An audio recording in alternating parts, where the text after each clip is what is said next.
अब एक दिन ठाकुर जी बोले रामदास जी से, रामदास जी एक बात है, तुम्हारा मन हमारे बिना नहीं लगता और हमारा मन तुम्हारे बिना नहीं लगता, तो दो ही बातें, या तो तुम आके हमारे पास बस जाओ या हमको अपने संग ले चलो।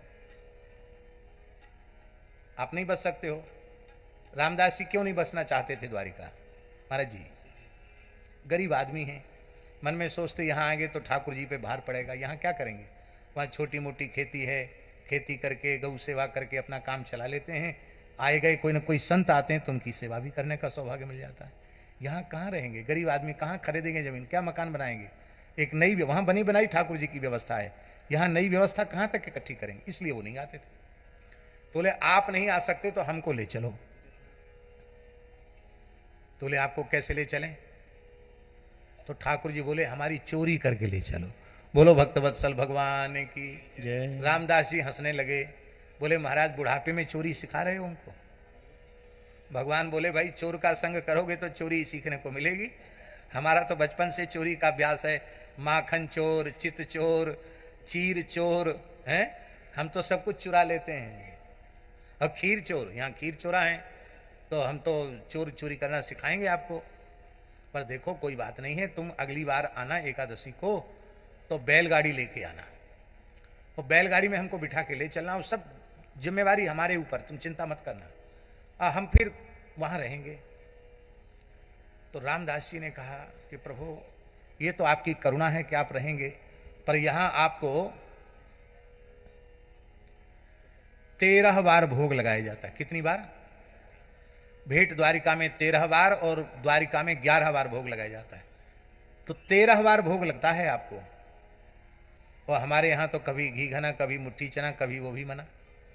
हमारे यहाँ तो गरीबी है, या महीना में 2 एकादशी नहीं कहो, चाहे जब एकादशी आ जाए, कुछ है ही नहीं घर में खाने को, फिर आप कहोगे कि मंगला में ये भोग लगाओ, श्रृंगार में ये लगाओ, राजभोग में ये, और उत्थापन में ये, ब्यारू में नहीं। भगवान बोले जैसे तुम गरीबी में गुजारा करते हो हम भी तुम्हारे साथ रूखे सूखे में गुजारा कर लेंगे, लेकिन अब हमको यहाँ मत छोड़ो, हमको साथ ले चलो। बोलो भक्तवत्सल भगवान की जय। रामदास जी ने फिर कहा महाराज आपको पोशाक बढ़िया बढ़िया आप पहनते हैं, आपके पुजारी भी बढ़िया बढ़िया पोशाक पहनते हैं। द्वारिका के पुजारियों को देखो, जैसे द्वारकाधीश जी के सजे धजी पोशाक में, ऐसे उनके पुजारी भी लगते हैं ये भी द्वारकाधीश ही है। हाँ, इतना बढ़िया चौबंदी वगैरह पहन के चमकीली, और आपने देखा होगा द्वारिका में। तो हम तो गरीब आदमी हैं, हम नई पोशाक आपको नहीं बनवा पाएंगे। भगवान बोले हम फटा पुराना कपड़ा पहन के रह जाएंगे, जो खिलाओगे सो खाएंगे, पर अब हमको साथ ले चलो।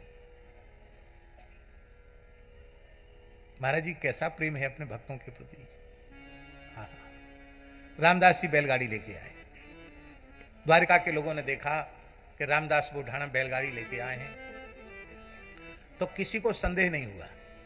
सबने यह मन में सोचा कि पैदल तो बरसों से आ ही रहे थे, अब बुढ़ापा है तो अब इतना पैदल नहीं चल सकते, इसलिए आराम से बैलगाड़ी पर बैठकर आ रहे हैं, कोई बात नहीं।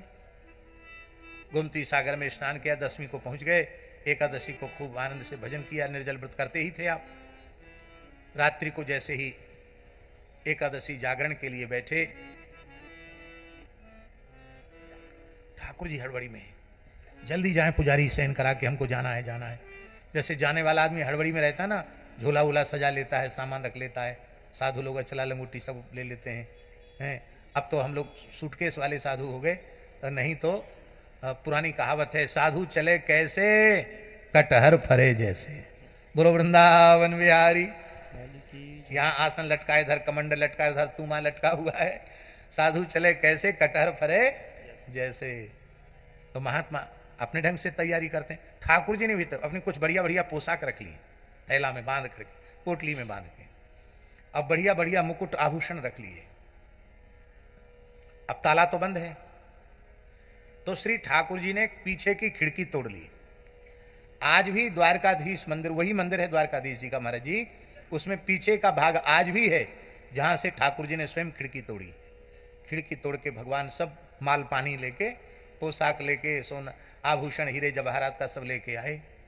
ये वस्तुतः लेके नहीं आए, यह भी उनके द्वारा की गई भक्त रामदास की परीक्षा थी। रामदास जी ने कहा हम बिल्कुल नहीं ले चलेंगे आपको। क्यों? हमारे ऊपर और एक और विपत्ति आ जाएगी। ये जाते ही लोग कहेंगे धन के लालच में आपको ले गए। हमको धन से क्या लेना देना, हमारा धन तो आप हैं। और जब आप चल रहे हो तो इस सोने चांदी का, इस हीरे जवाहरात का हम क्या करेंगे, कंकड़ पत्थर का क्या करेंगे? एक बात। दूसरी बात यह है कि हमारे लिए भारी समस्या हो जाएगी। अभी हमारे घर में ऐसी कोई जगह नहीं है महाराज जी जिसमें ताला लगाना पड़ता हो। अब इतनी कीमती मुकुट पोशाक की कौन सुरक्षा करेगा? इसलिए यदि चलना है तो सब यहीं त्याग दो और वैसे चलो, एक कपड़े में चलो। प्रेम में सब कुछ छोड़ना पड़ता है, मार भी खानी पड़ती है, गाली भी खानी पड़ती है। यहां भगवान ने भक्त के प्रति ऐसा प्रेम दिखाया कि सब कुछ त्याग दिया, रुक्मिणी से भी नहीं बताया। और भगवान ने सब कुछ, वस्त्र आभूषण सब निकाल कर त्याग दिए। एक भी स्वर्ण का आभूषण रणछोड़ राय जी ने, द्वारकाधीश प्रभु ने अपने श्रीअंग पर नहीं रखा। एक धोती पहनकर ठाकुर जी तैयार हैं। भक्त ने गोद में उठाया, गाड़ी में बिठाया और चल पड़े। बोलो भक्तवत्सल भगवान की जय। करीवाही भांति आयो जागरण गाड़ी चढ़ी, जानी सब वृद्ध भयो थकी पाँव गति है। द्वादशी की आधी रात लेके चले मोद गात, भूषण उतारी धरे जाकी सांची रती है। अब मंदिर उघारी देखे परो है उजारी, कहाँ दौरे पीछे जानी देखी कहा कौन मती है। बापी पधरा यहाँ की जाए सुख पाए रहो, गयो चलो जात आनी मार्यो घाव अति है। एकादशी को तो जागरण किया, द्वादशी की रात्रि को द्वादशी की रात्रि को ठाकुर जी ने रामदास जी के साथ प्रस्थान किया। बैलगाड़ी में बैठकर ठाकुर जी जा रहे हैं। प्रातःकाल मंगला के समय पुजारी जैसे ही मंदिर में आए, उन्होंने देखा तो मंदिर उघारी देखें परो है उजारी तहां। मंदिर तो उजड़ा पड़ा है, पीछे की खिड़की टूटी हुई है। उन्होंने ये मन में विश्वास नहीं किया कि बुढ़ा आदमी न कोई हथियार लेके आया, इतने मोटे पत्थर की खिड़की कैसे तोड़ी होगी। सोचना चाहिए ना। और लोभ होता तो ये आभूषण लेके जाता, सारे आभूषण पोशाक यहीं पड़ी है। लेकिन ये पक्का है कि वो बुढ़ा रामदास ही ले गया है। अब तो वो सब दौड़े रामदास जी को पकड़ने के लिए। रामदास बहुत दूर जा चुके थे। एक चित्र है डाकोर जी में महाराज जी, एक चित्र है डाकोर जी में जहां रामदास सो रहे हैं और ठाकुर जी गाड़ी हाँक रहे हैं। तो ठाकुर जी ने कहा कि रामदास जी हमको गाड़ी हाँकना बहुत अच्छा आता है। अर्जुन का रथ हाँके हैं ना, तो पार्थ सारथी तो है ही हैं। द्वापर में अर्जुन का रथ हाँके हैं, आज तुम्हारी गाड़ी हाँक देंगे। और हम बड़े चमत्कारी हैं, हम गाड़ी हाँकेंगे तो फिर बहुत तेज बैल चलेंगे, गरुड़ जी की गति से बैल चलेंगे और आप सो जाओ, तब तक बहुत थके हुए हो। रामदास जी लेट गए, भगवान तेज से गाड़ी हाँकने लग गए। नरसिंह जी की गाड़ी भगवान ने कलिकाल में हाँकी और श्री रामदास बुढ़ाना की गाड़ी भगवान ने हाँकी। लेकिन वो सब घोड़े पर चढ़कर आ रहे थे। वो निकट आ गए तो भगवान ने रामदास रामदास उठो, वो सब आ गए हैं, अब तुमको भी मार पड़ेगी, हमको भी मार पड़ेगी, छिपाओ हमको, छिपाओ जल्दी। कहाँ छिपाएं? बोले यहाँ पास में एक बावड़ी है, उस बावड़ी में मुझे छिपा दो। आपने रणछोड़ राय जी का डाकोर जी में दर्शन किया है कि नहीं? कितनी बड़ी प्रतिमा है महाराज जी, पूरी ऊंचा स्वरूप है रणछोड़ राय, चतुर्भुज स्वरूप है भगवान का, पूरी ऊंची प्रतिमा है रणछोड़ राय जी की। इतनी वजनदार प्रतिमा है कि 10-20 लोग भी उसको उठा नहीं सकते, इतनी भारी प्रतिमा है। और ये तो ठाकुर की लीला, वृद्ध रामदास की गोद में ठाकुर जी आ गए और वो गोद में लेकर के भगवान को बावड़ी में विराजमान कराया। और गाड़ी भगवान ने सिखा पढ़ा दिया था, तुम कुछ बोलना नहीं, गाड़ी हाँकते रहना। वो सब आए, देखा, अरे भगत रुको, रुक भगत रुक। आपने बैलगाड़ी रोकी, देखा कहाँ है ठाकुर जी, देखे ठाकुर जी नहीं गाड़ी पर। बोले तो ठाकुर जी नहीं, इसका मतलब और कोई चोरी करके ले गया। किसी ने कहा अरे नहीं, ये बहुत धूर्तता कर रहा है, इसी की गाड़ी में ठाकुर जी हैं। क्यों? इस गाड़ी से सुगंध आ रही है, भगवान के श्रीअंग की सुगंध आ रही है, ये जरूर कहीं ना कहीं छिपा के। आसपास देखो, देखे कौन? तमाम लोग मारने लगे, पंचायती मार पड़ने लगी। दय लाठी दय लाठी दय लाठी रामदास को बिछा दिया। तब तक पीटते रहे जब तक उनको लगा कि ये मर नहीं गया। अब समझ गया कि अब तो बिल्कुल मर ही गया है, ऐसा जानकर उन्होंने उसको छोड़ा। और अब बैलगाड़ी को देखा, बैलगाड़ी में भगवान मिले नहीं। तब चारों ओर खोजने लगे तो बावड़ी में उतर के देखा तो बावड़ी का पूरा पानी लाल हो गया था। तो ये पानी लाल कैसे हो गया? अरे बोले इसी ने लाल रंग घोल दिया होगा छिपाने के लिए। नीचे जाकर जैसे ही भगवान को पुजारियों ने स्पर्श किया, भगवान, कलिकाल की घटना है, भगवान कराहने लगे, आ आ आ आ छुओ मत, बहुत कष्ट है। देखा तो भगवान के शरीर में लाठियों के चिन्ह हैं और उनमें से रक्त झर रहा है। कहा प्रभु ये आपको कैसे हुआ? बोले दुष्टो, पहले हमको लाठियों से पीटते हो, फिर पूछते हुए कैसे हुआ? यह है भक्त और भगवान का अभेद। नारद मेरो साधु सो अंतर नहीं। वो वृद्ध इन सैकड़ों ब्राह्मणों की लाठियां झेल सकता था क्या?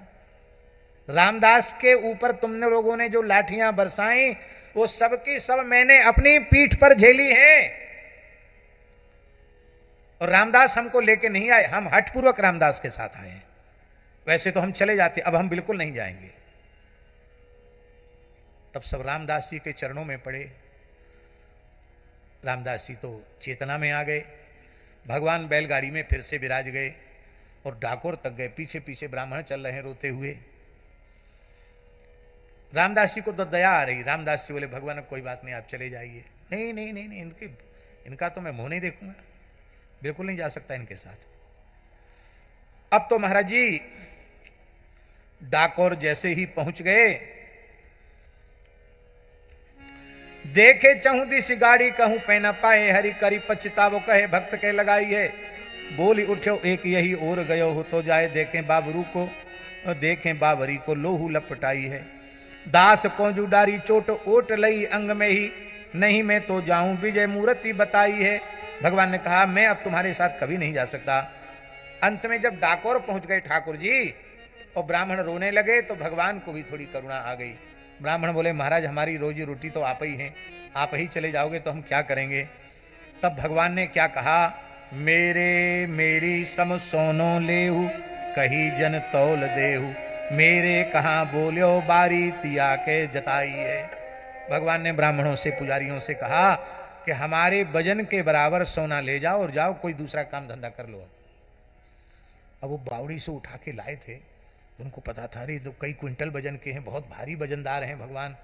चलो कोई बात नहीं है, भगवान नहीं जाना चाहते हैं तो ठीक है, इतना सोना मिल जाएगा, बढ़िया से कोई बढ़िया धंधा कर लेंगे नया। और उनके मन में धन का लालच आ गया। बोले हाँ भगवान वैसे तो आपके बिना हमारा काम चलने वाला नहीं था, लेकिन चलो आपकी प्रसन्नता में ही हमारी प्रसन्नता है, आप इसी में प्रसन्न हो तो कोई बात नहीं, हम सोना ले लेंगे। तो जैसे ही भगवान ने कहा बात पक्की हो गई, तो भगवान ने रामदास से कहा कि लाओ तराजू, हमारे बराबर सोना तोल दो। रामदास जी ने हंसते हुए कहा महाराज सोने में कलयुग का निवास होता, हमारे घर में कलयुग नहीं है, हमारे घर में सोना है ही नहीं, हम कहाँ से तोलेंगे? हैं कहाँ से तोलेंगे? हमारे यहाँ सोना है नहीं, कहाँ से तोलेंगे? तो भगवान ने कहा कि त्रिभुवन को तौल देने लायक सोना रखा है और तुम्हें पता नहीं है। तो पुजारियों का लोभ और बढ़ गया, इसका मतलब यहाँ कोई न कोई खजाना है, इसका मतलब तो बहुत मिल जाएगा सोना। तो बोले कहाँ है? तो भगवान बोले सबके सामने थोड़ी बताया जाता, कान में बताएंगे। ये विग्रह लीला कर रहा है साक्षात, आप देखिए। तो रणछोड़ राय जी ने रामदास बुढ़ाड़ा के कान में कहा कि तुम्हारी जो भक्तिन है ना, उसकी एक बारी है। बाली जानते ना, बाली कान में पहनने की। अब वो बेचारी भक्तिन के दो बाली नहीं थी महाराज जी, एक ही बाली थी। बाली माने कोई झुमका नहीं, कोई बला कुंडल नहीं, बारी माने पतला तार, उसको बारी कहते हैं। बारी थी। तो भगवान ने कहा बारी है ना भक्तिन के कान में, उसी से तौल दो, हम तो उसी से तुल जाएंगे। रामदास कुछ बोलना चाहते तो भगवान ने मुंह पे हाथ रख दिया, बोलो मत। हैं? और पुजारियों ने क्या सोचा? पुजारियों ने सोचा कि बहुत बड़ा कुछ देना चाहते हैं, इसलिए सबके सामने खोलकर कहना नहीं चाहते हैं। अब बड़ा तराजू रखा गया, तराजू पर ठाकुर जी को पधराया, लाओ रामदास लाओ, तुम्हारे घर में जो सोना ले आओ। वो अपने भक्तिन की कान की बारी लेके आए। बारी जैसी पल्ले पर रखी, महाराज जी द्वारकाधीशी का पड़ला तो ऊपर झूला झूलने लग गया, और बारी वाला पड़ला जो था वो जमीन से चिपक गया। भगवान बोले देखो वैसे तो सौदा बराबर का हुआ था कि हमारे बराबर, लेकिन हम उधार हैं, हमारे भगत भी उदार हैं, ज्यादा ही ले जाओ, हमसे कई गुना ज्यादा ले जाओ। अरे महाराज बड़े ठग हो, आपने वामन अवतार में बलि को छल लिया, अब इस रणछोड़ राय स्वरूप में हम ब्राह्मणों को पुजारियों को छल रहे हो, ये अच्छी बात नहीं है। भगवान ने कहा आपको शास्त्रों में विश्वास नहीं है। क्यों? क्योंकि आपने पढ़ा नहीं है शास्त्रों में, अणोरणीयान महतो महीयान, मैं अणु से अणु हूं और विराट से विराट हूं, महान से महान हूं। आपको पता नहीं है वामन अवतार में कितना छोटा होकर गया और मेरे एक पग में ही त्रिलोकी नाप ली गई। तो आज भगवान ने कहा कि यही ले जाओ। बोले हमको नहीं चाहिए, सभी 10-10, 20-20 तोला तो वो सब अपने गले में पहने हुए थे। बोले हमको नहीं चाहिए, आपने ठग लिया हमको। रामदास जी ने कहा प्रभु ब्राह्मणों का श्राप नहीं लगे, आप इनको प्रसन्न करके भेजिए। भगवान ने कहा इसका प्रायश्चित है, तुम लोग द्वारिका जाओ, वहां बैठकर मेरा स्मरण करो, मंत्र का जप करो, और अमुक स्थल पर मेरा द्वितीय विग्रह भूमि से स्वयं प्रकट होगा, और इतने दिन के बाद ही उसको निकालना, इसके पहले मत निकालना। पर पहले थोड़ा पहले निकाल लिया विग्रह तो भगवान की आंख थोड़ी सी कच्ची रह गई द्वारकाधीश जी की। भगवान में बाल भाव है, आज भी बड़ा अद्भुत स्वरूप है, वो भी स्वयं प्रकट स्वरूप है। और कहा तुम लोगों को अन्न धन की कमी नहीं रह जाएगी, कि मैं शरणागत वत्सल भक्त वत्सल हूं, इसके साथ ही मैं ब्रह्मण्य देव भी हूं। लेकिन तुम भक्त की महिमा को स्वीकार करो, पर मैं अब यहां से छोड़कर नहीं जाऊंगा, यहीं द्वारिका प्रकट हो जाएगी। और जहां राम तहां अवध निवासु, इस न्याय से डाकोर जी द्वारिका बन गया। महाराज जी कोई जमाना था कि डाकोर में अपने वैष्णव परंपरा के सभी स्थान थे, डाकोर में आज भी हैं, और सभी अखाड़े थे डाकोर में, चतुर्थ संप्रदाय के सभी स्थान थे डाकोर में। डाकोर अयोध्या वृंदावन जैसा महान तीर्थ बन गया। और महाराज जी ब्रह्मपीठ खोजी जी का द्वारा, खोजी द्वाराचार्य पीठ भी डाकोर में ही है, और टीला जी की द्वारपीठ दाऊ जी मंदिर डाकोर, वो भी डाकोर में ही है। और वेतिया परिवार ये भी वहीं है, मुंजिया वेतिया काठिया, ये 3 परंपराएं डाकोर से प्रकट हुई। डाकोर बड़ा अद्भुत तीर्थ है। बोलो श्री रामदास जी महाराज की जय, श्री रणछोड़ राय की जय। अब एक बात कहना बहुत जरूरी है, वो कह दें डाकोर के संबंध में। कालांतर में जब मुगलों का समय आया, और मुगलों में जब औरंगजेब का समय आया, और मथुरा में कृष्ण जन्मभूमि के मंदिर को तोड़ दिया गया, काशी विश्वनाथ मंदिर को नष्ट कर दिया गया, अयोध्या की तो जो हालत थी वो सबको पता ही है। बाबर ने उस स्थान पर एक विवादित ढांचा खड़ा कर दिया था। उस समय भयंकर अत्याचार से दुखी होकर के ब्राह्मणों ने गोमती सरोवर में श्री रणछोड़ राय जी को डुबा दिया, और अपने धर्म को बचाने के लिए वो डाकोर से भाग गए। और जहां रणछोड़ राय जी का स्थान था, मंदिर था, वहां औरंगजेब ने मस्जिद बना दी। आज भी मस्जिद है महाराज जी, बहुत ध्यान देकर के आप अब की बार जाना तो और ध्यान से देख लेना। जैसे मस्जिद में मीनार बनी रहती हैं, ऐसी उसमें मीनार बनी है। जैसे मस्जिद में आला होता है, ऐसी उसमें आला है। औरंगजेब ने वहां मस्जिद बनवा दी, और उसमें नमाज होने लग गई। और डाकोर में 2 मुस्लिम फकीर थे। तंत्र की ये जो गंदी विद्या होती है तंत्र की, वो उनको सिद्ध थी, और उस तंत्र विद्या के प्रभाव से उन्होंने ऐसा कुछ कर दिया था कि जो व्यक्ति डाकोर में प्रवेश करता था हिंदू, उसकी चोटी गायब हो जाती थी, उसका यज्ञोपवीत टूट जाता था, और उसके बिना किए ही सुन्नत हो जाती थी। एक भी हिंदू डाकोर में नहीं रह गया। जो डाकोर रणछोड़ राय जी के कारण दिव्य द्वारिका के रूप में प्रकट हो गया था, उस डाकोर में एक हिंदू नहीं रह गया। उस समय रामानंद संप्रदाय, एक से एक अद्वितीय विभूतियां इस संप्रदाय में प्रकट हुई हैं। ये सब बड़े बड़े तपस्वी ऋषि महर्षि ही संतों के रूप में प्रकट हुए थे। श्री बालानंदाचार्य जी महाराज हनुमान जी का अंशावतार थे, तो कोई मनुष्य का काम नहीं जो उन्होंने काम किया। ऐसे ही श्री टीला जी की परंपरा में श्री कृष्णदास पयहारी जी के शिष्य श्री स्वामी साकेत निवासाचार्य श्री टीला जी, और टीला जी की तीसरी या चौथी पीढ़ी में श्री स्वामी मंगलदास जी महाराज हुए। जिनको अगस्त्य जी का अवतार माना जाता है। क्या माना जाता है संप्रदाय में? अगस्त्य ऋषि का अवतार माना जाता है। महर्षि अगस्त्य के अवतार थे और उन्होंने डाकोर को फिर से शुद्ध किया।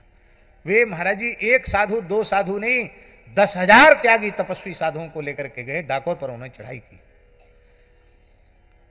श्री राम मंत्रराज के बल से, मंत्रराज उन्हें सिद्ध था, हनुमान जी इष्ट थे, हनुमान जी सिद्ध थे, और श्री हनुमान जी की शक्ति के प्रताप से उनके जो दूषित यंत्र थे, उन यंत्रों को की शक्ति को उन्होंने कुंठित कर दिया। न किसी का तिलक गायब हुआ, न किसी की चोटी गायब हुई, सब भीतर पहुंच गए। बोले यहीं सब धुनी तपो, सब सरोवर में स्नान करके सब धुनी तपने लगे। अब उन मुसलमानों का तंत्र जब फेल हुआ, तब उन्होंने कहा कि पत्थर मारने की परंपरा इनकी आज की नहीं है, बहुत पुरानी है। तो कहा पत्थर मारो, पत्थर मारो। तो सब पत्थर मारने लगे। तो जितने बेग से पत्थर फेंकते, वो फेंकते तो संतों के ऊपर, उलट करके उन्हीं की खोपड़ी पर पत्थर पड़ते, घायल हो जाते, चिल्लपों मचाने लगे, सब भाग खड़े हुए। तब उन्होंने तांत्रिकों ने श्री मंगलदास जी से कहा कि यहां से उठाओ अपनी धुनी। बोले हम धुनी तो उठा रहे हैं, पर तुम अब सावधान हो जाना। जैसी धुनी उठाने के लिए, आसन उठाने के लिए तैयार हुए, उन दोनों के शरीर, दो फकीर थे महाराज जी, दोनों फकीरों के शरीर में भयंकर आग लग गई। माने देखने में आग नहीं, भीतर से लगता था हम जले जा रहे हैं। तब आपने कहा तुमको एक ही दंड है, इस डाकोर की सीमा में कोई मुसलमान नहीं रहे, सब भाग जाओ यहां से। सब भाग गए। वहां कब्रिस्तान हो गया था, दूर दूर के मुसलमान मरते थे, दफनाए वहीं जाते थे। तब हिंदुओं की, राजाओं की का सहयोग लेकर के कब्रों को सबको खोद करके समाप्त किया गया, संतों ने समाप्त किया। और गोमती सरोवर से पुनः रणछोड़राय जी को प्रकट करके बोले मंदिर वंदिर बनाने की जरूरत नहीं है, जहां हमारे ठाकुर बैठेंगे वही मंदिर हो जाएगा। तो उसको ज्यादा बदला नहीं, उसी ढांचे में जिसमें जो मस्जिद बनाती थी, उसी में रणछोड़राय जी को विराजमान कर दिया। आज भी आप ध्यान से देखना तो मस्जिद में ठाकुर जी बैठे हुए हैं। और दाऊ जी प्रकट हुए तो दाऊ जी की सेवा विरक्त संतों के लिए रखी और इनकी सेवा वल्लभ कुल को उन्होंने अर्पित की। फिर भी वहां एक गद्दी है, आपने देखा होगा, उस गद्दी पर कोई ना कोई एक रामानंदी साधु बैठ करके आचार्य रूप में उसकी पूजा होती है। तो ये डाकोर जी की, ऐसे ही अयोध्या, मथुरा, डाकोर, ये सबके सब तीर्थ हमारे पूर्वाचार्यों ने, संतों ने बचाए हैं। संतों ने बहुत बड़ा बलिदान किया है राष्ट्र के लिए, सनातन धर्म के लिए, गायों के लिए बहुत बड़ा बलिदान किया है। हमारे पूर्वजों की तपस्या और उनके त्याग, तपस्या, बलिदान का फल आज हम लोग इस रूप में भोग रहे हैं। नहीं तो न किसी के मस्तक पर तिलक दिखाई पड़ता, न कंठी दिखाई पड़ती। अब लेकिन बड़े दुख की बात है, हमें अपने पूर्वजों के चरित्रों को ही पता नहीं है, कहाँ क्या हुआ, सब ऐसे ही है। तो ये ज्ञान सत्संग से होता है। इन्हीं शब्दों के साथ ठीक 8 बज रहे हैं और हम यहीं विराम करते हैं। लेकिन अभी आप लोग उठेंगे नहीं। अभी आज पूज्य श्री गौरी शंकर दास जी महाराज और पूज्य श्री ईश्वरदास जी महाराज दोनों का मंगल में आशीर्वाद आपको मिलेगा। आप मानसी में पधारें। और कल परम पूज्य श्री रमन रीति वाले महाराज जी का भी दर्शन और उनका आशीर्वाद हम लोगों को मिलेगा। ये देख लो बाबूजी का संतों से कितना प्रेम है। सब बाबूजी के प्रेम के कारण ही आए हैं, नहीं तो कोई आने वाला नहीं था। बहुत से संत सब बाबूजी के प्रेम के कारण आए हैं। बोलो वृंदावन बिहारी लाल की जय। भाई माइक लगाओ। हरि शरणम हरि शरणम हरि शरणम हरि शरणम हरि शरणम हरि शरणम हरि शरणम हरि शरणम हरि शरणम हरि शरणम। सभी लोग यथावत बैठे रहेंगे। हमारे द्वारा किसी भी भगवत भक्त को पीड़ा न पहुंच जाए, वैष्णवापराध न बन जाए, किसी संत को पीड़ा न पहुंच जाए, उसका परिणाम बहुत भयंकर होता है। जो मेरे भक्तन दुख देवे कुल समेत तिहि क्यों, जहां ये मेरो करे कीर्तन तहां करूं मैं बासा, इन्हीं के पीछे उठी धाऊं मोही इन्हीं की आशा, नारद मेरो साधु सो अंतर नाही, तज अभिमान प्रेम सो सेवें सोई मोकू पावें, कहत कबीर भक्त की महिमा हरि अपने मुख गावें, नारद मेरो साधु सो अंतर नाही। हम पहले भगवत कृपा से व्याख्यान कर चुके हैं कि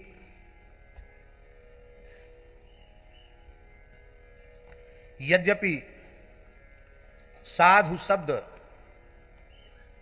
वर्तमान समय में प्रायः विरक्त संतों के अर्थ में रूढ़ है।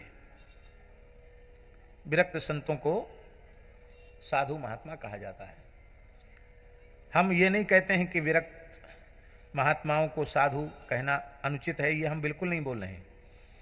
साधु शब्द विरक्त संतों के अर्थ में रूढ़ है, अच्छी बात है, लेकिन साधु शब्द का अर्थ है परोपकार परायण।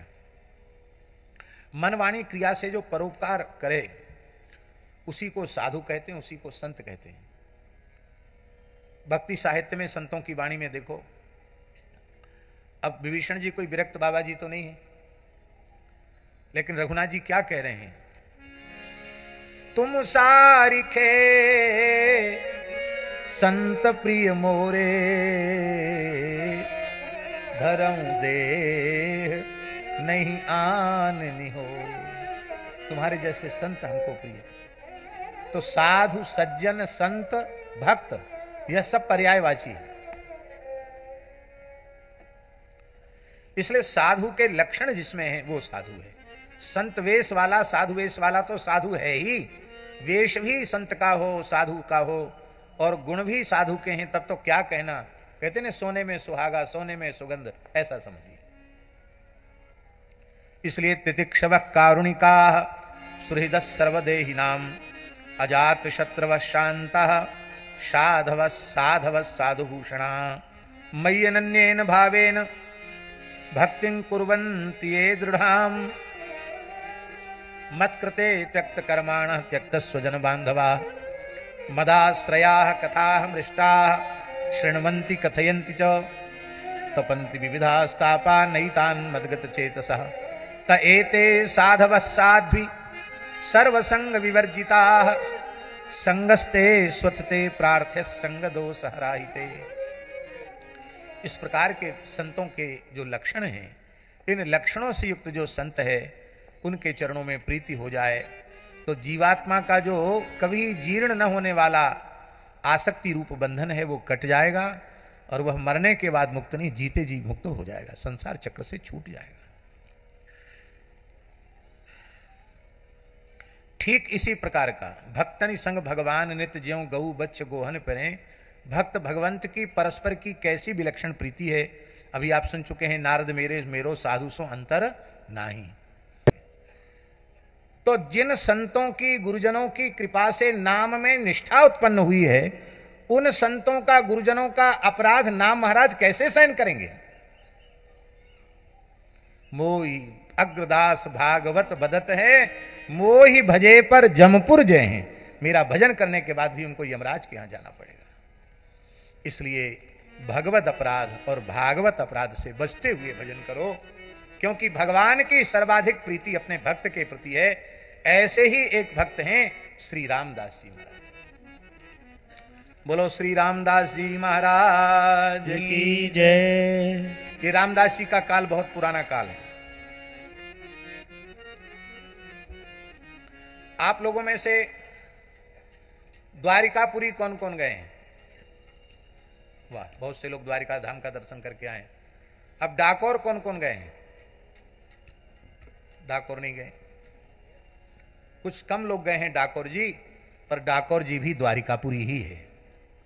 जब तक डाकोर जी का दर्शन नहीं होता तब तक द्वारकापुरी का दर्शन पूर्ण नहीं माना जाता है, क्योंकि द्वारिका के जो मूल ठाकुर हैं रणछोड़ राय जी, वो डाकोर में आकर विराजे हैं। तो जहां राम तहां अवध निवासु, तहीं दिवस जहां भानु प्रकाशु। जहां सूर्य है वहां दिन है, जहां राम जी है वहां अयोध्या है। तो जहां द्वारिका के प्रधान ठाकुर रणछोड़ राय जी हैं वहीं द्वारिका है। इसलिए डाकोर भी द्वारिकापुरी ही है। ये देखिए, बड़ी विचित्र बात है झा जी। भगवान के धाम को भगवान ही अवतार लेकर के लीला करके प्रकट करते हैं, पर भक्तों की सामर्थ्य कैसी है? जिस कार्य को भगवान लीला करके प्रकट होके धाम को प्रकट करते हैं, प्रतिष्ठित करते हैं, उस धाम को भी अपनी भक्ति के बल से स्थानांतरित करके जहां बैठकर भजन करते वहीं धाम को प्रकट कर देते हैं। यह है नाम का बल। नाम के बल से वे जहां बैठते हैं वहीं धाम प्रकट हो जाता है। और इस चरित्र का विलक्षण उदाहरण है श्री रामदास बोढ़ाणा। ये रामदास बोढ़ाणा डाकोर के थे, जिसको किसी काल में डंकपुर भी कहा जाता था। महर्षि डंक की तपस्थली, डंकेश्वर महादेव हैं, महर्षि डंक की तपस्थली। पहले जंगल था, छोटा गांव था, और इस गांव में रामदास नाम के भक्त रहते थे। उनका नाम था रामदास बोढ़ाणा। गृहस्थ भक्त थे और बहुत निर्धन थे, अकिंचन थे, गरीब थे। जहां कहीं ब्राह्मण की कथा शुरू होगी और जहां कहीं किसी भक्त की कथा शुरू होगी तो उसके पहले प्राय ये जरूर आता है कि वे परम अकिंचन थे, बहुत गरीब थे, उनके यहाँ कुछ नहीं था। इसका मतलब है कि ठाकुर जी ज्यादा कृपा करते हैं तब गरीबी देते हैं। गरीबी में जैसा भजन बनता है वैसा भजन अमीरी में नहीं बनता। सुख सुविधाएं प्राप्त होने के बाद वैसा भजन नहीं बनता है। अभाव के क्षण में जैसा भजन बनता है वैसा अभाव न रहने पर नहीं बनता है। प्रायः ऐसा देखने में आता है।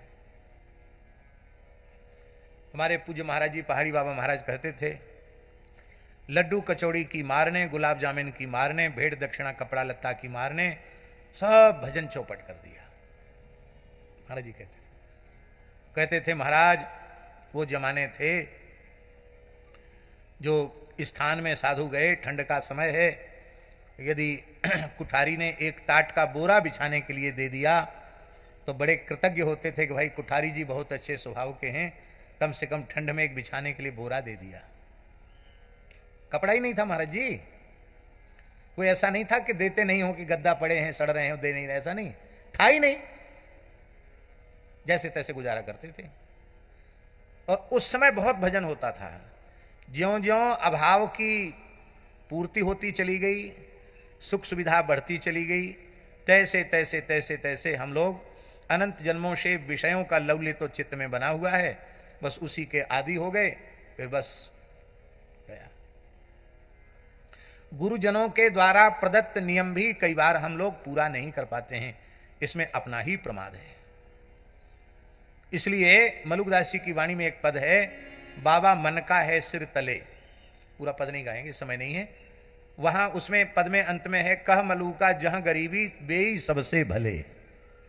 कह मलू का जहां गरीबी बेई सबसे भले। बहुत बारीक बात कहने जा रहे हैं हम। धनहीन पुरुष में एक दोष होता है और धनवान पुरुष में 3 दोष होते हैं। पहले 3 दोष सुन लो कौन कौन होते हैं। एक धन का दोष, एक धनाभिमान का दोष और एक धन की तृष्णा का दोष। ये 3 दोष होते हैं।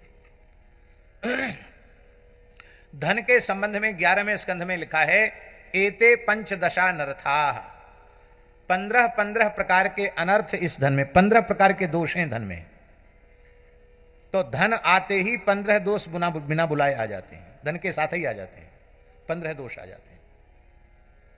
इसलिए आदि शंकराचार्य भगवान ने मोह मुद्गर नामक स्तोत्र में कहा, अर्थम अनर्थम भावय नित्यम नास्ति ततः सुखलेशः सत्यम पुत्रादपि धन भाजाम भीति सर्वत्रैषा विहिता नीति भज गोविंदम गोविंदम भज मूढ़मते।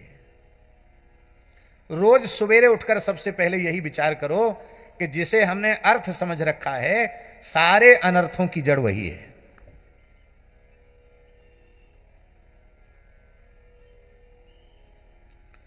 अब फक्कड़ों की वाणी कहें तो सब लोग कहेंगे ये बाबा जी क्या बक रहे हैं।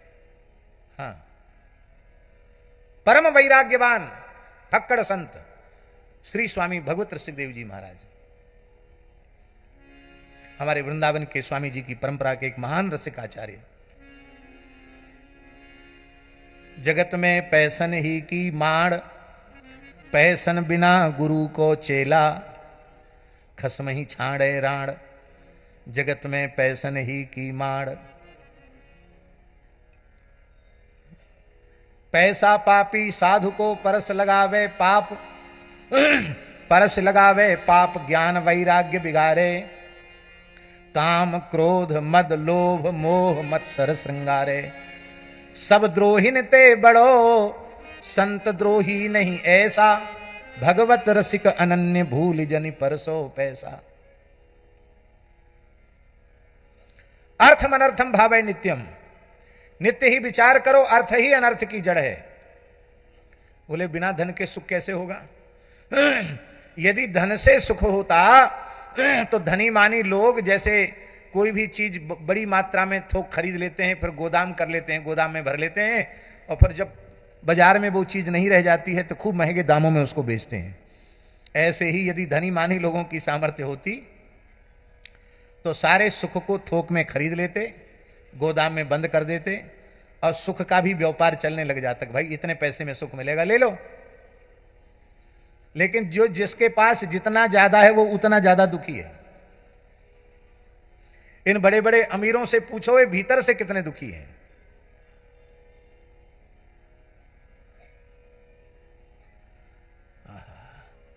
नास्ति ततः सुख लेशः, सुख नहीं, सुख का लेश भी धन से नहीं होता है। सुख का लेश भी धन के द्वारा प्राप्त नहीं हो सकता। धनवान लोग किसी पे विश्वास नहीं करते हैं, स्त्री पे, अपनी पत्नी पे विश्वास नहीं करते हैं, अपने पुत्र पर विश्वास नहीं करते हैं। उनको पता है कि मरने के बाद यही बारिश है, बल्दियत इसी की है, सब कुछ मिलेगा इसी को, लेकिन जीत मरते मर जाएं उस पर भरोसा नहीं करते हैं।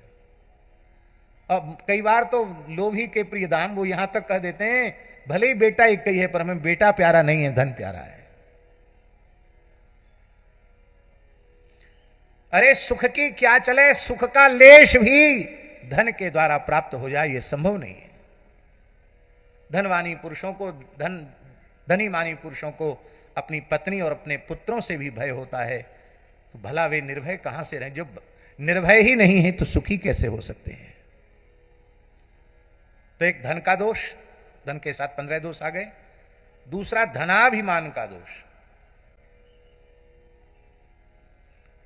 खूब विनम्रता दिखाएंगे और उनके स्वाभिमान को चोट पहुंच जाए तो कहे क्या समझ रखा है तुमने हमको? तुम्हारे जैसे 72 को हम खरीद लेते हैं, खड़े खड़े खरीद लेंगे तुमको, क्या समझ रखा है हमको? ये क्या है? उनके अहंकार पर चोट लगी तो वो बोल पड़े। धनाभिमान और एक धन की तृष्णा, जिम प्रति लाभ लोभ अधिकाई, जितना मिलेगा उतनी तृष्णा और बढ़ेगी। 10 रुपए वाला सोचता है 100 रुपए हो जाए, 100 रुपए वाला सोचता है 1000 रुपए हो जाए, 1000 रुपए वाला सोचता है लाख रुपए हो जाए, लाख रुपए वाला सोचता है करोड़ हो जाए, करोड़ वाला और कुछ सोचता होगा, भगवान जाने क्या सोचते होंगे। सब सोच ही सोच रहे हैं।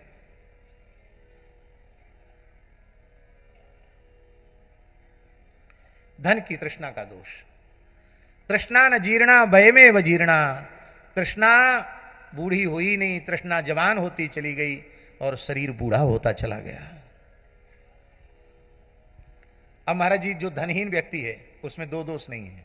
धन तो है ही नहीं तो धन का दोष कहां से आया? और जब धन ही नहीं है तो धनाभिमान कहां से आया?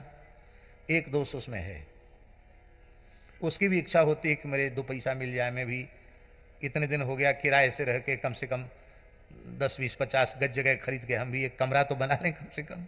उसका भी मन होता है कि नहीं होता? तो उसको ये इच्छा होती है कि हमको मिले, ये तृष्णा उसको होती है।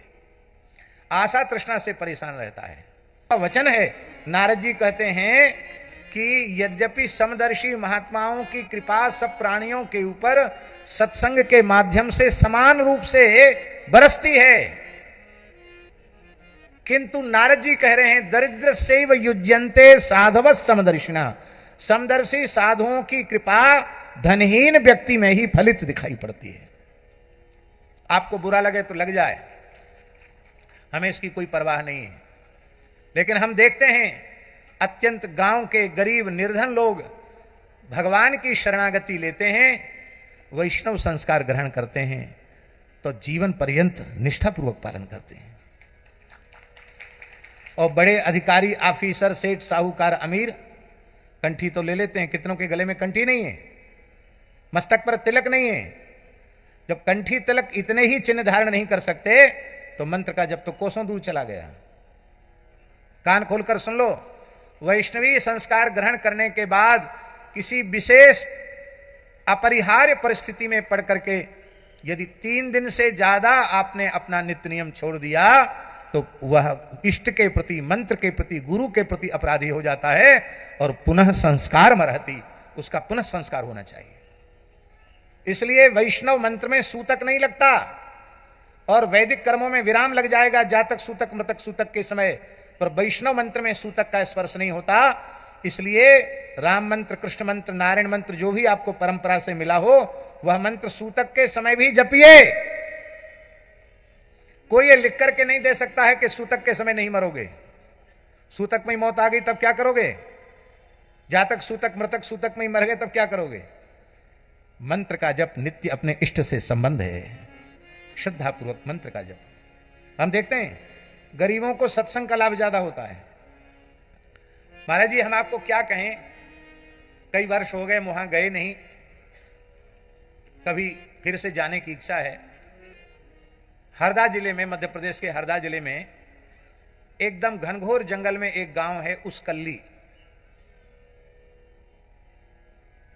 उस गांव में महाराज जी कथा हुई भागवत जी की, और जंगली आदिवासी लोग ही सब सुनने आते थे। दूर दूर तक कोई शहर नहीं, कोई गांव नहीं, वही जंगली लोग, घोर जंगल। सीताशरण जी गए थे कि नहीं गए? ही नहीं गए, जुगल जी गए थे हम। वहां हमको पता चला कि यहां जंगल के लोग, गांव के शहर के लोग जो है खदेड़ देते हैं गायों को भर के जंगल में, और जंगल के लोग गायों को पकड़ पकड़ करके ट्रकों में लदवाते हैं। उनको कुछ बहुत कम पैसा, एक गाय पे शायद 100 रुपये 50 रुपये ऐसा कुछ मिलता है। गरीबी है तो उसी से वो लोग गायों को लदवाते हैं और ये होता है। बड़ी पीड़ा हुई हमको। और कसाईयों के कुछ एजेंट बन गए थे। जंगलों में ईसाई मिशनरियां धर्मांतरण भी बड़ी तेजी से कर रही हैं। महाराज जी उस एक कथा का ऐसा प्रभाव हुआ कि जो उन तस्करों का सहयोग करते थे रुपए के लालच में, वो सब गोभक्त हो गए, उनका खान पान पवित्र हो गया। और आज वहां उस गांव में वनवासी लोगों के द्वारा विशाल गौशाला का संचालन हो रहा है। विशाल गौशाला का संचालन हो रहा है। आज भी वहां के लोग मिलते, महाराज जी कब आएंगे? आपकी प्रेरणा से वहां के लोग गौशाला चला रहे हैं जंगल में। कितने शहरों में कथाएं होती हैं। हम प्रत्येक कथा में गाय की सेवा की बात कहते हैं, पर कितने लोगों पर असर पड़ता है। उस वनवासी क्षेत्र के लोगों में एक बार कथा हुई और एक बार की कथा का इतना प्रभाव हुआ कि वे सब गोभक्त हो गए, उनका खान पान पवित्र हो गया, उनके तिलक कंठी हो गया और वो सबके सब गोभक्त हो गए। अब एक प्रश्न है, बड़ा महत्वपूर्ण प्रश्न है गिरधर जी, कि आयोजन तो सब धनीमानी लोग कराते हैं और फायदा धनीमानियों का ना होकर गरीबों को होता है। तो अब धनीमानी लोग हाथ खड़े कर देंगे, बोले बाबा जी अब हम ना बुलाएंगे ना कथा कराएंगे, अब हो गया काम। ये धर्मशाला, गौशाला और ये सब बड़े बड़े काम कौन लोग करते हैं? धनीमानी लोग करते हैं ना, जिनके पास सामर्थ्य वही तो करते हैं। सामर्थ्य बेचारा क्या करेगा? गोबर उठा देगा, झाड़ू लगा देगा। बड़ा खर्च तो जिनको भगवान ने सामर्थ्य दी है वही लोग कर सकते हैं। तो मान लो भगवान ने किसी को धनवान बनाया है तो वो क्या करे? क्योंकि जब तक इन दोषों से मुक्त नहीं होगा तब तक न ज्ञान का प्रकाश होगा, न प्रेम का प्रकाश होगा, न भक्ति का प्रकाश होगा। तब उसका बहुत सरल साधन है, बहुत ध्यान से सुने। उसका सरल साधन है कि मेरा निजी धन तो राम नाम है, हरि नाम है, राधा नाम है, कृष्ण नाम है, ये हमारा निजी धन है। प्रेम धन, भक्ति का धन, ये हमारा निजी धन है। ये एक सदगुरु भगवान ने कृपा करके हमको दिया है। और ये जो लौकिक संपत्ति है ये मेरी नहीं है, ये किसकी है? बोले संपत्ति सब रघुपति के आही। ये सारी संपत्ति भगवान की है।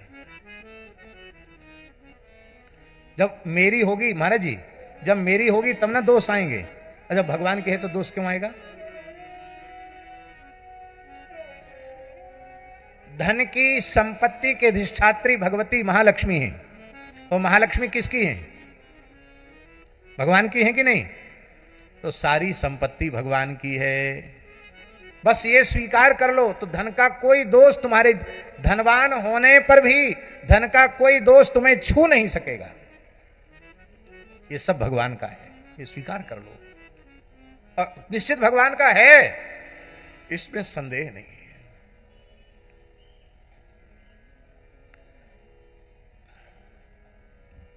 हमने 1000 रुपए गिरधर जी को दिया। अब गिरधर जी अच्छी प्रकार से समझते हैं कि ये महाराज ने हमको दिया है, ये महाराज का है, मेरा नहीं है, मुझे व्यवस्था करने के लिए, रखने के लिए दिया है, जो भी हो। तो आप मनमाने तरीके से उसका खर्च करेंगे। भाई हमारे पास जेब नहीं है और श्री गौरी शंकर दास जी के पास जेब है, तो हमने आपको दे दिया। अब आपको पता है कि तो महाराज जी का है, जहां महाराज जी इशारा करेंगे वहां निकाल के देना पड़ेगा। कि आप उसका दुरुपयोग करिएगा, दुरुपयोग तो नहीं करेंगे। हाँ, तब दुरुपयोग करेंगे जब ये समझेंगे मेरा है, मैं जैसे चाहूं वैसे खर्च करूं। जब मेरा है ही नहीं, भगवान का है, तो चाहे जैसे खर्च में कैसे कर सकता हूं। फिर जो नहीं खाना चाहिए वो खाने में खर्च नहीं होगा, जो नहीं पीना चाहिए वो पीने में खर्च नहीं होगा, जो नहीं करना चाहिए वह करने में खर्च नहीं होगा, जहां नहीं जाना चाहिए वहां जाने में खर्च नहीं होगा। सारा धन पवित्र हो जाएगा, उसका पवित्र विनियोग हो जाएगा। यह केवल भगवान की सेवा, गौ ब्राह्मण और संतों की सेवा के लिए, दीन दुखियों की सेवा के लिए भगवान ने हमको दिया है। ये बात मन में आते ही धन रहने पर भी धन का दोष स्पर्श नहीं करेगा। बस मान लो ये सब भगवान का है, सब जानकी नाथ जी का है, सब गोपी नाथ जी का है, सब हनुमान जी का है। सब मान लो, आप जिसको भी मानते हैं उसको मान लो, उनका है। हमको केवल व्यवस्था सौंपी गई है। हम एक पैसा भी दुरुपयोग करेंगे तो भगवान के सामने हमको जवाब देना पड़ेगा, इसको तुमने कैसे नष्ट किया। अब महाराज जी केवल रुपया नहीं, कोई भी वस्तु सब भगवान की है, तो उसके सर्वोत्तम उपयोग का तो हमें अधिकार है, पर उसके दुरुपयोग का अधिकार हमको नहीं है। धन रहते हुए धन के दोष से बचा जा सकता है, और जब धन हमारा है ही नहीं तो धनाभिमान कहां से आएगा। भाई धन अपना मानोगे तब ना धनाभिमान आएगा, और धन भगवान का है, संपत्ति सब रघुपत की आई, तो धनाभिमान दूसरा दोष भी खत्म हो जाएगा। क्या ध्रुव जी प्रहलाद जी में धनाभिमान था? क्या अम्बरीश जी में धनाभिमान था? राजा हैं, राजा हुए, चक्रवर्ती राजा हुए, कहां धनाभिमान हुआ उनको? क्योंकि मानते हैं धन भगवान का है। अब तीसरी बात क्या रही? धन की तृष्णा। जब धन हमारा है ही नहीं तो उसकी तृष्णा कहां से आ गई? हां, आएगी जरूर तृष्णा। कौन से धन की? शेष भगवान, शेष जी को जानते हैं ना आप लोग? नहीं जानते हैं? 1000 फण वाले शेष नांग जी, भगवान संकर्षण शेष जी, बड़े भारी लोभी लालची हैं, बहुत तृष्णा है उनके भीतर। किस चीज की तृष्णा है? नाम जप की तृष्णा है। वो अपने 1000 मुखों से, 2000 जिह्वाओं से निरंतर हरिनाम लेते रहते हैं, निरंतर 24 घंटे लेते हैं नाम। पलक गिरने में जो समय लगता है उसके आधे क्षण के लिए भी, निमिषार्ध के लिए भी विराम नहीं देते, निरंतर नाम जपते रहते हैं। 1000 मुखों से, 2000 जिह्वाओं से। और जैसे लालची व्यक्ति मिठाई देखता है तो उसके मुहड़े में पानी आ जाता है मिठाई देख करके, ऐसे ही नाम का स्वाद उनके मुंह में आने लग जाता है, उनके मुंह में लार बनने लग जाती है, और वो लार टपकने लग जाती है। तो टपकती हुई लार को शेष जी अपने समेटते नहीं है।